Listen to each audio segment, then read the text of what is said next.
In 1891, the Bethlehem Iron Works dropped a steam hammer weighing 125 tons onto a block of glowing steel. The impact registered on instruments in a building a quarter-mile away. Workers standing 200 feet away felt the floor shake through their boots. A foreman named William Fritz ran the hammer 14 hours a day, and the men who worked beneath it called each shift a prayer meeting. Because when 125 tons drops from 15 feet above your head, you pray it hits the anvil and not the floor. I've been through the Bethlehem Steel archives, payroll books stained with furnace soot, shift logs written in pencil by men whose hands could barely hold one, letters to wives that never got sent because there was no mail out of the forge yard on a Saturday night. And the thing I keep coming back to is the steam hammer itself, because nothing in American industry before 1850 prepared the country for a machine like this. If you care about the men who built this country with their hands, the ones nobody put on a stamp, please subscribe to Global Old History right now. Everything we do here is about the forgotten work, the forgotten names, the forgotten machines. Stick with me, because what happened in the Bethlehem Forge House between 1890 and 1905 still rattles me when I read the records, and I've been reading them a long time. William Fritz was born in Chester County, Pennsylvania in 1839, son of a German iron worker who ran a small charcoal furnace in the hills west of Philadelphia. Fritz learned the forge floor barefoot as a boy, carrying water to the puddlers. By 24, he was a shift foreman. By 40, he ran the heavy forge at Bethlehem Iron Works. And by 50, he was one of maybe a dozen men in America who could look at a glowing steel ingot and tell you, within 100 pounds, what it weighed and what it would hammer into. Nobody carved his name in anything. No statue, no plaque. There's a line about him in an 1897 engineering journal and a payroll entry that lists him as superintendent of the heavy forge, and that's nearly all I could find in the archives. But the machines he ran built the armor plate for the first American battleships. They forged the drive shafts of the Pennsylvania Railroad's biggest locomotives. They beat out the crank journals for half the steamships that crossed the North Atlantic. And every one of those pieces left the Bethlehem yard with a hammer mark on it from under William Fritz's shift. Here's the part that nobody teaches. Before 1839, if you wanted to forge a piece of iron bigger than a man could carry, you had a problem nobody in the world had solved. You could heat it. You could have 10 men with sledgehammers stand around it and swing in sequence.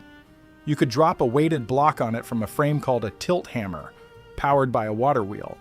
But the tilt hammer could only lift so high, the sledgehammer could only hit so hard, and the iron cooled faster than you could beat it. For the heavy work, American forges were stuck. You could not forge a ship's propeller shaft. You could not forge a locomotive drive axle in one piece. You could not beat out the thick armor plate the Navy was going to need once the Civil War showed what iron ships could do to wooden ones. The country wanted machines it could not yet build, because it did not have a hammer big enough. Then, in 1839, in a shop in Manchester, England, a Scottish engineer named James Nasmyth sat at his desk and drew a sketch on a single sheet of paper. He was 31 years old. He had been asked by a French shipbuilder to find a way to forge a paddle wheel shaft 30 inches across for a new steamer called the Great Britain. No hammer on earth could do it. Nasmyth went home, opened his sketchbook, and in half an hour, he drew a machine the world had never seen. A vertical iron frame, a piston at the top, driven by steam, a massive weighted head bolted to the piston rod, and an anvil at the bottom, mounted on a foundation block of cast iron sunk deep into the floor. The operator opened a valve. Steam drove the piston up. Another valve dropped it. The head fell, and it fell with a force no hammer before it had ever generated. Because you could make the head as heavy as you wanted, and you could drop it from as high as your frame would stand. Nasmyth patented the idea in 1842. Within 10 years, steam hammers were at work in England, France, Germany, and the United States. By 1860, Pittsburgh had them. Philadelphia had them. A small ironworks on the Lehigh River in Pennsylvania, Bethlehem Iron Company, ordered its first one in 1863 during the Civil War. It weighed 5 tons. That sounds modest now. In 1863, it was the biggest forge hammer in America. And here is where the story turns, because the 5-ton hammer at Bethlehem was only the beginning. By 1873, Bethlehem had a 20-ton hammer. By 1886, 50 tons. By 1891, the one I mentioned at the top, 125 tons of falling steel. And that machine was not built to set a record. It was built because the United States Navy had told Bethlehem it wanted battleships. Steel battleships. With steel armor plate 17 inches thick. Nobody had forged plate that thick. The hammer had to exist first. Here's the contradiction that keeps me up. The steam hammer was the most precise heavy tool ever built. It was also the most brutal. A skilled operator could set the controls so the falling head would crack the shell of a walnut and leave the meat inside untouched. I've read that demonstration described in 4 separate industrial journals between 1875 and 1898. James Nasmyth himself performed it for Queen Victoria in 1842. He placed a wine glass on the anvil, dropped the hammer. The hammer stopped a 1/4 inch above the glass, didn't even rattle it. Then he raised the steam pressure. I could put a 2-ton billet of red-hot iron under the same head and beat it flat in 40 seconds. Same machine, same operator. One pull of the valve decided whether it kissed the iron or crushed it. That's the engineering. The human reality was something else entirely. Before I tell you about the men who stood underneath those hammers, do me a favor, hit the subscribe button. This channel lives or dies on subscribers, and the algorithm buries old industry stories unless people tell it we care. So, tell it, 1 click, then come back, because the forge floor is where this story gets hard. The forge house at Bethlehem in 1895 was the size of a cathedral and twice as loud. Coal-fired reverberatory furnaces along one wall, each one holding a glowing ingot the size of a kitchen stove. Overhead, cranes on rails running the length of the building. The hammers themselves standing 30, 40, 50 feet tall, arranged down the center of the floor like columns in a nave. Steam pipes overhead, belts slapping on pulleys, and the hammers striking in no particular rhythm, each one announcing itself with a concussion you could feel in your sternum. The temperature on the forge floor in July ran 140 degrees. I have read that number in a company memo and in a physician's report and in a letter from a worker's wife. 140 degrees with a furnace door open 2 feet away. Men drank 6 gallons of water a shift and still urinated like strong tea, if they urinated at all. They wore leather aprons and leather leggings over wool trousers because a single spark from a hammer blow could burn a man through cotton. The aprons came off the men in pieces at the end of a 12-year career. So often did the men. I want to tell you about 2 of them, not Fritz, not the engineers, 2 working men whose names I pulled out of the Bethlehem Iron Works shift rosters between 1893 and 1907, cross-referenced with census pages in Northampton County, and a list of burials at Holy Trinity Slovak Lutheran in South Bethlehem. The first man was John Kovac, age 28, born in 1867 in a village in what was then Hungary, now eastern Slovakia. He came through Castle Garden in 1889, rode the Lehigh Valley Railroad to Bethlehem, and within 3 weeks he was working as a helper on the 50-ton hammer.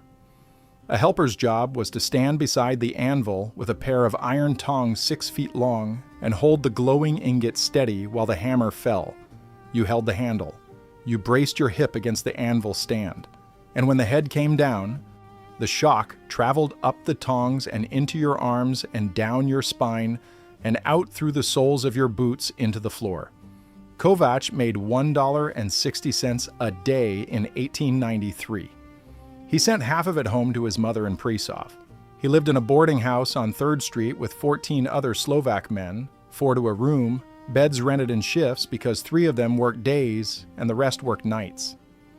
He was engaged to a girl from the same village, a seamstress named Marta, who was saving passage money in a tin can under her bed. In the fall of 1895, a forge operator on the 50-ton hammer let the head drop a half second early, before the helper had the ingot squared on the anvil. The edge of the ingot slipped. The hammer struck the tongs instead of the billet. The tongs drove back into Jan Kovac's chest, and lifted him 12 feet into the air. He landed against the furnace wall. He was alive when they carried him out. He died 2 days later at St. Luke's Hospital of what the doctor wrote on the certificate as crushed ribs and internal bleeding. He was 28. The company paid his landlady $30 for burial. Marta, in Pressov, got a letter in January that she could not read. Somebody at the church translated it for her. That was one man. There were thousands. Because here is the statistic I keep coming back to. The Bethlehem Forge Department averaged a worker fatality every 9 days in the peak years from 1890 to 1905. Not just hammer strikes, crane cable failures, molten steel splashes, boiler explosions in the steam feed lines, men scalded to death in their beds in the middle of the night when a hammer pipe let go in the room below. On a hearing loss so total that men lip-read by their 30s, lungs full of scale and coal dust, eyes burned blind by flying cinder. The second man was named Patrick Gallagher, age 44, born in 1861 in Donegal, Ireland. Came to Pennsylvania with his parents in 1867 as a child of the famine's long tail, grew up in Mock-Shunk, went to work at 13 in an anthracite breaker, lost 2 fingers of his left hand to a sizing drum in 1878, and took the train to Bethlehem in 1880 looking for heavy work that a 9-fingered man could still do. By 1895, he was the lead operator of the 125-ton hammer, Fritz's own hammer, the one the Navy was building battleship armor with. He had a wife named Bridget, 4 children, and a small brick house on Wyandotte Street that he had bought with 12 years of overtime. A hammer operator stood inside a small booth built into the hammer frame, 20 feet above the anvil, level with the piston. From there, he could see the ingot on the anvil below, and he worked the steam valve with his right hand and the stroke lever with his left. He made 100 decisions a minute. How high to raise the head, how fast to drop it, when to hit hard, when to feather the blow so it shaped without cracking. He wore cotton gloves because leather made his grip slip when the sweat ran. He couldn't wear a hat because the booth was too low for one. And he was utterly alone up there for 10-hour shifts, with a hammer striking below him every 4 to 6 seconds. In April of 1902, the 125-ton hammer was forging a battleship armor plate for the USS Maine's replacement, a plate 17 inches thick and 12 feet square. Temperature of the plate, 2,100 degrees. On the 4th blow, the cast iron foundation block under the anvil cracked. The anvil shifted an inch. The falling head caught the edge of the plate sideways, kicked backward into the frame, and the shockwave popped the control booth off its mounts. Patrick Gallagher rode the booth down 20 feet into the edge of the anvil pit. They pulled him out with a crane hook through his jacket. He was conscious. Both his legs were crushed. He lived 11 hours. The company paid Bridget $150 and his back wages. She kept the house on Wyandotte Street by taking in boarders. 2 of the children finished school. One of them, a boy named Thomas, went to work at Bethlehem Steel in 1919 as a furnace tender. He was killed in a gas explosion in the open hearth department in 1931. I know those stories are hard. I promised I'd tell you how the hammer actually worked, and I want to because the engineering is the part that makes me shake my head. The 125-ton Bethlehem hammer wasn't just a bigger version of Nasmyth's 1842 design. It was something else. It was a double-acting hammer, meaning steam drove the head not just on the downstroke, but on the upstroke too, letting the operator deliver a blow harder than gravity alone could produce. The frame stood 90 feet tall. It was cast in 4 pieces at the Midvale Steel Works in Philadelphia and shipped to Bethlehem on specially reinforced railroad flat cars. The foundation block alone weighed 1,800 tons. Imagine the basement of a 10-story building made of one solid piece of cast iron, sunk 40 feet into the Pennsylvania bedrock, because anything less, and the hammer would have driven itself through the ground on the first stroke. The piston that drove the head was 4 feet in diameter. Steam came into it at 120 pounds per square inch from a dedicated boiler house 200 feet away. A single full-stroke blow released the equivalent of about 300,000 foot-pounds of energy. For comparison, a modern sledgehammer swing delivers maybe 100 foot-pounds. The Bethlehem hammer hit 3,000 times harder than a man with a sledge. And it hit 14 hours a day. A single blow could forge a steel axle for a locomotive that would take 50 men, with sledges a full shift. I've checked that number against 3 separate engineering reports from the 1890s. 50 men, 1 day of work versus 1 blow. The hammer took about 2 seconds to rise and drop, and the men in the forge house called those 2 seconds, over and over for 14 hours, the heartbeat of the country. What did the hammer actually make? That's the question people don't ask often enough.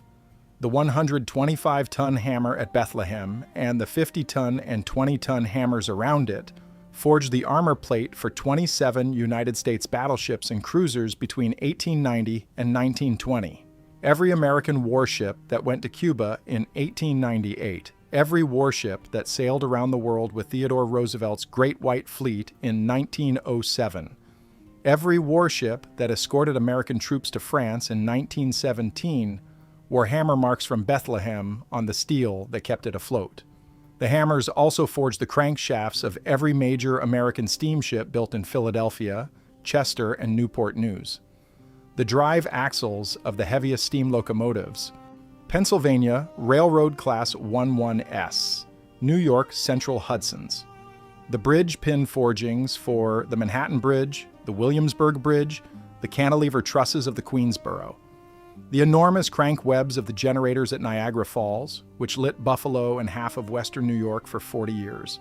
Every one of those pieces started as a rough ingot the size of an outbuilding, glowing at 2,200 degrees, dragged out of the furnace on a long iron buggy by a team of men with chains and hooks. Everyone was beaten down under the hammer for 10 or 12 blows, turned a quarter with each stroke, beaten again, reheated when it cooled below cherry red, beaten again until it held the shape the engineer had drawn on a blueprint in an office a block away. The blueprint was paper. The hammer made it iron.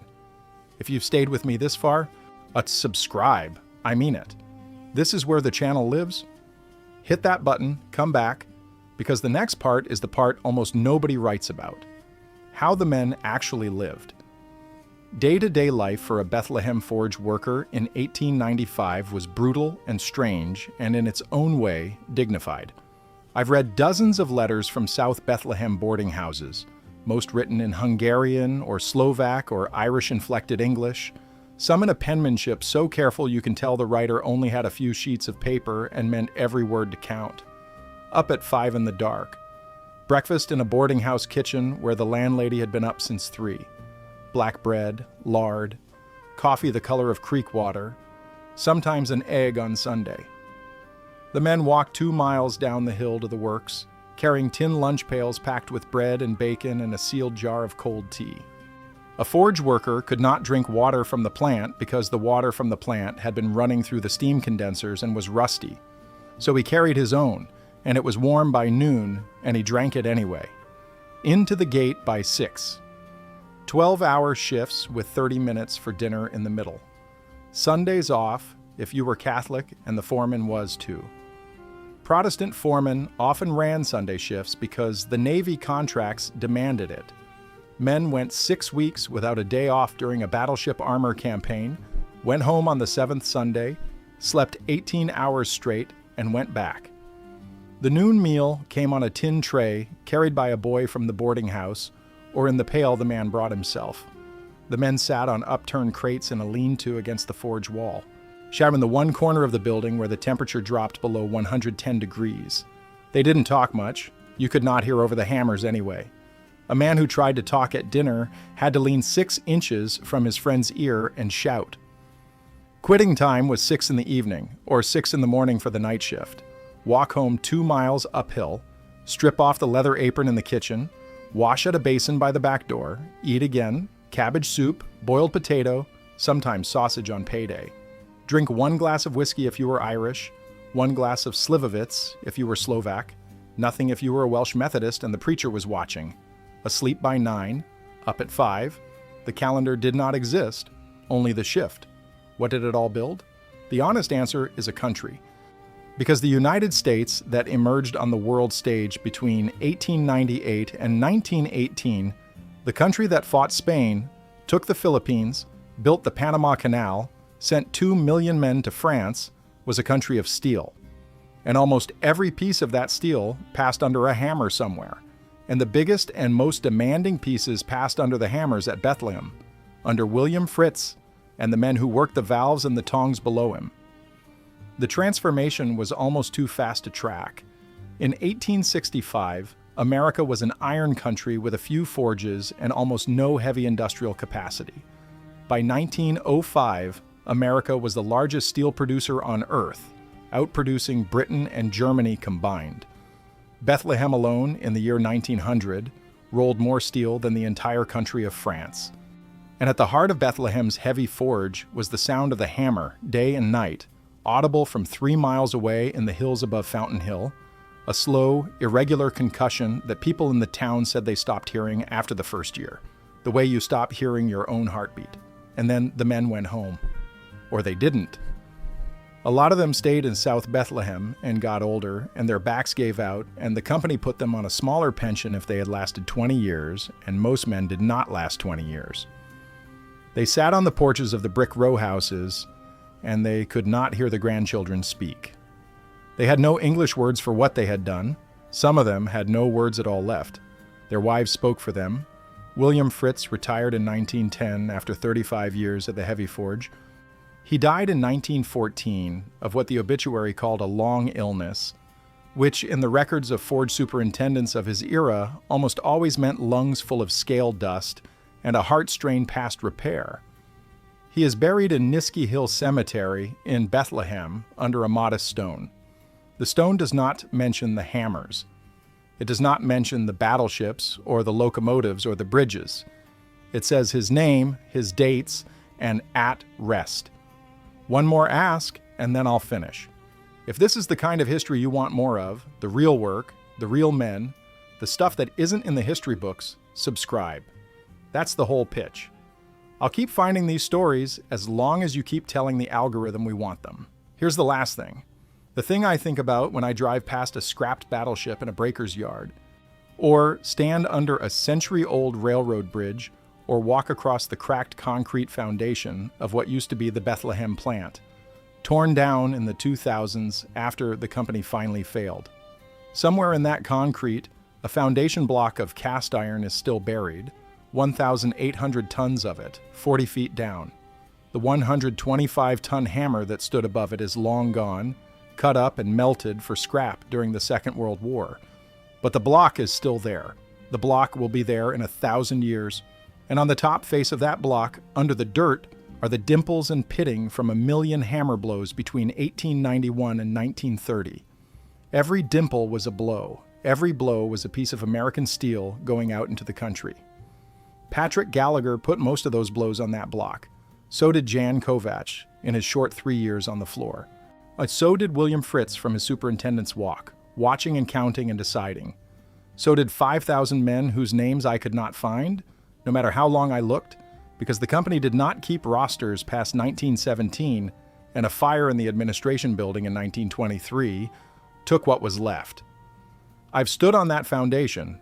Nobody stopped to look. Nobody put up a sign. No plaque, no marker.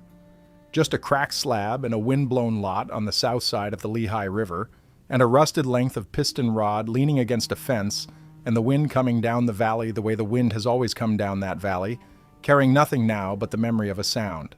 125 tons, 15 feet, 30 years of striking every 4 seconds, 14 hours a day. That was the Bethlehem heavy forge between 1890 and 1920. That was the work that built the country you live in. I'm glad you stayed with me. Tell me in the comments if one of your own people, a grandfather, a great uncle, a great grandmother's brother, worked the forge or the mill or the heavy iron. I read every comment. I'll see you in the next one.